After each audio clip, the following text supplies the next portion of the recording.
Como eu entendo que a cronologia dos eventos finais estão acontecendo? Como entendo que a escatologia está em ação nos nossos dias? E aí a gente precisa olhar para as Escrituras e acompanhar o que Jesus vai dizer, o que os profetas vão dizer, e entender essa cronologia, essa linha do tempo final. Eu começo sempre com Jesus, porque Jesus ele vai nos alertar para o tempo do fim. Lá em Mateus ele diz assim: o princípio das dores. Ele diz que tudo isso é apenas o princípio das dores. Jesus ele compara o fim dos tempos às dores de parto. Ou seja, quando a mulher inicia as dores de parto, só tem um final: dar à luz. Nada a impedirá. Então, Jesus está falando que há eventos que nós vamos ver acontecer, que quando nossos olhos começarem a acompanhar esses eventos, é um sinal. Nós estamos na reta final.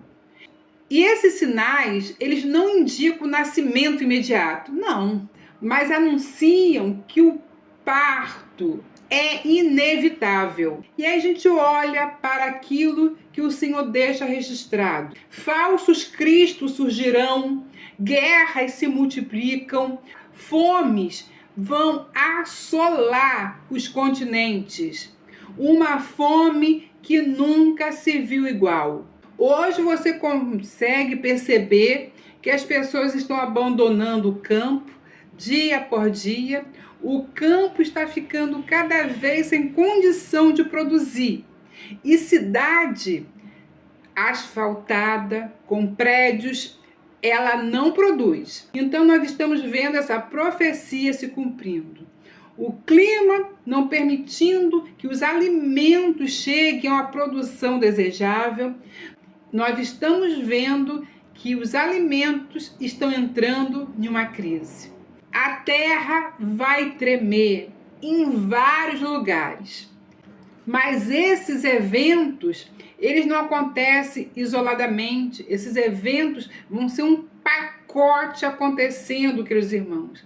E quando esse pacote de coisas estiverem acontecendo, é o sinal do princípio das dores. Mas Jesus, é claro, ainda não é o fim. Esse período, ele não vai marcar, queridos irmãos, o encerramento da história. Ele marca um alerta, porque o mundo ele vai entrar numa fase de instabilidade contínua, preparando o terreno para algo maior, um evento que vai acontecer. Então o mundo está se preparando para isso e muitos não estão alcançando.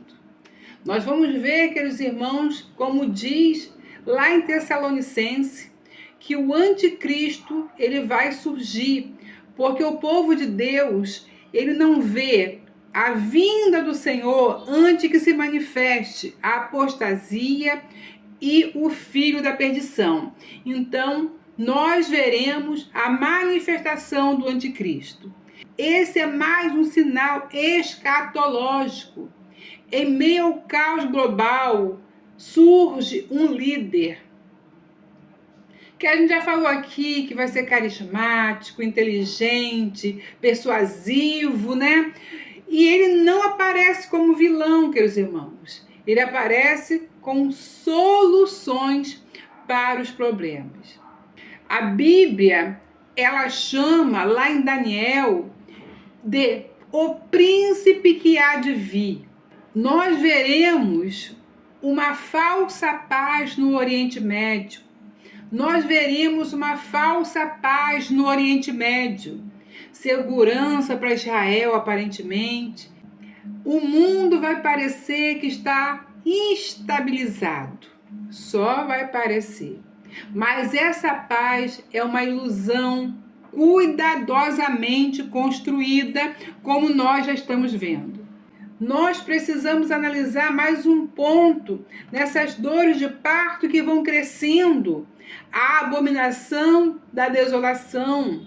Nós vamos ver que o anticristo ele vai entrar no templo e vai profanar esse templo e vai exigir adoração.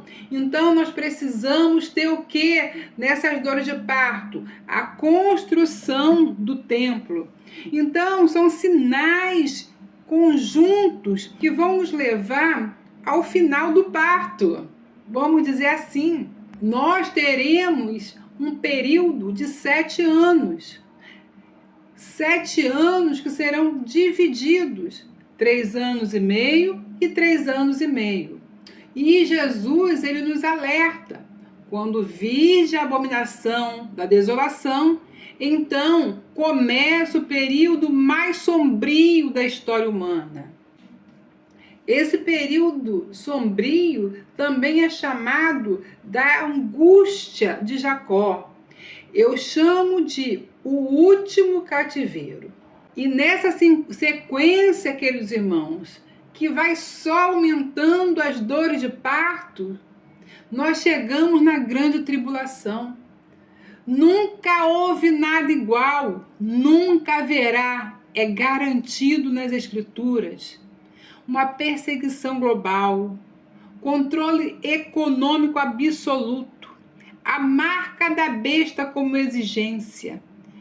Queridos, uma escala mundial de perseguição. Mas a Bíblia também nos diz que Deus não abandonará seu povo. A Bíblia diz que o Senhor vai derramar um selamento sobre o seu povo. Ele diz que um remanescente permanecerá fiel. Homens e mulheres vão entregar suas vidas sem negar o nome de Cristo. Será algo sobrenatural. Serão pessoas revestidas do Espírito Santo. Como foi dito, que Deus vai derramar o seu Espírito sobre toda a carne nos últimos dias.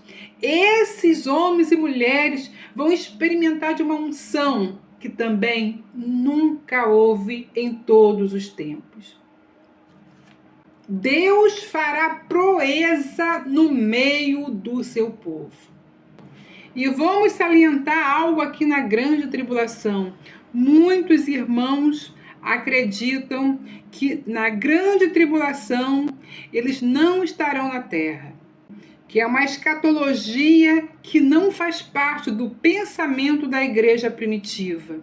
Esse pensamento foi infiltrado na igreja muito depois da morte dos apóstolos. Mas é só uma pesquisa rápida, você vai entender isso. E eu creio, pesquisar esse assunto. Não creia em mim, pesquise, busque, que você vai entender.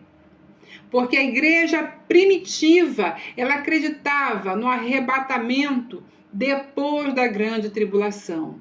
Como foi dito, logo depois da tribulação daqueles dias, o céu se abre, Cristo aparece, visível e glorioso. Os mortos em Cristo ressuscitam, os vivos fiéis são transformados. Isto não é um evento secreto, é cósmico, meus irmãos, é audível, é inconfundível.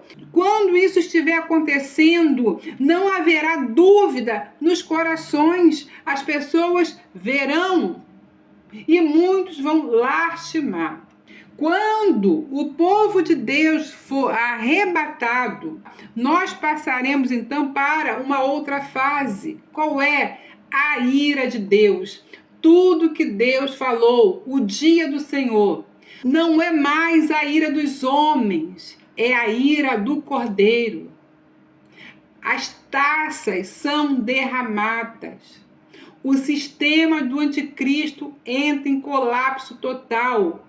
Este é o dia do Senhor, quando os profetas falam, e no dia do Senhor, é esse o dia. O Senhor guarda a sua ira para esse dia. E os fiéis não passarão pela ira, porque serão arrebatados. Mas os fiéis do Senhor não passarão pela ira, porque o Senhor ama o seu povo e ele repreende Mas o Senhor não derrama ira, Ele repreende e Ele guarda o seu povo do dia da ira. E nesse dia aqui da ira, o povo já estará arrebatado.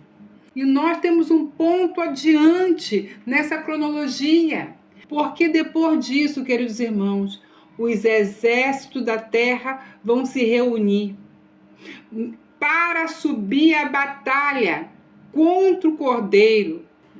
Mas está escrito que o Senhor descerá e virá salpicado de Edom, porque ele vai pisar as uvas, no lagar. É o final dos tempos. Deus vai guerrear no Armagedom. O anticristo é derrotado. O falso profeta é lançado no lago de fogo. Junto com o anticristo, Satanás aprisionado. Irmãos, e quando nós chegamos nessa parte, o Senhor vem para governar a terra. Então nós chegamos aonde? No milênio. Durante 1000 anos, Cristo vai reinar. A terra será restaurada. A justiça governa sobre esse mundo. A paz agora é real, não é falsa. Jerusalém se torna o centro do mundo. E depois de 1000 anos, queridos irmãos, aí sim, depois de 1000 anos, vem o juízo e a nova Jerusalém. Após o milênio, o mal é derrotado definitivamente, porque Satanás vai ser solto e destruído totalmente. A morte será anulada, o trono branco é estabelecido, os livros são abertos. E aí, queridos irmãos, um novo céu, uma nova terra, a nova Jerusalém desce e Deus habita com os homens. E não haverá mais morte, nem dor, nem pranto, como a gente sempre fala, porque agora estamos na eternidade. A eternidade volta para o homem. Então, queridos amigos, nós não estamos falando apenas de uma linha do tempo. Isso é um chamado ao arrependimento, um chamado à vigilância, um chamado para que você acenda as suas luzes, um chamado para que as suas lamparinas estejam acesas para as fases da cronologia final. E o fim, queridos irmãos, não pertence ao anticristo. Tem gente que dorme, acorda, não vive mais, só pensa no anticristo. Se ele vem hoje, se ele vem amanhã, deixou de viver, vive nessa expectativa do anticristo. Davi ele diz, morreria com certeza se eu não comesse do bem da terra dos viventes. Você está na terra dos viventes. Aproveite o que você pode, se alimente, viva, tem esperança, cuide dos seus com esperança, cuide da sua vida, cuide no Senhor de você, dos seus íntimos, dos seus amados, com esperança. Como Davi falou, não viva morrendo por causa do anticristo, porque, queridos irmãos, o fim pertence a Cristo. Cristo tem uma cronologia que está na mão dele. Ele é o soberano. Toda a história está nas suas mãos. Ele diz, eis que venho sem demora. Guarda o que tens. Queridos irmãos, guarde o que você tem. Guarde o seu azeite para a hora certa. Encha a sua vida de esperança, de expectativa. O Senhor não quer ver você cabisbaixo, triste, esperando de Cristo. Você está esperando o noivo. Encha-se de alegria, porque o reino é do noivo. Nós estamos aqui, queridos irmãos, para nos alegrar, nos encher de alegria no Senhor, porque a alegria do Senhor a nossa força é. Queridos irmãos, compartilhe esse vídeo, deixe seu comentário e até o próximo vídeo, se o Senhor nos permitir.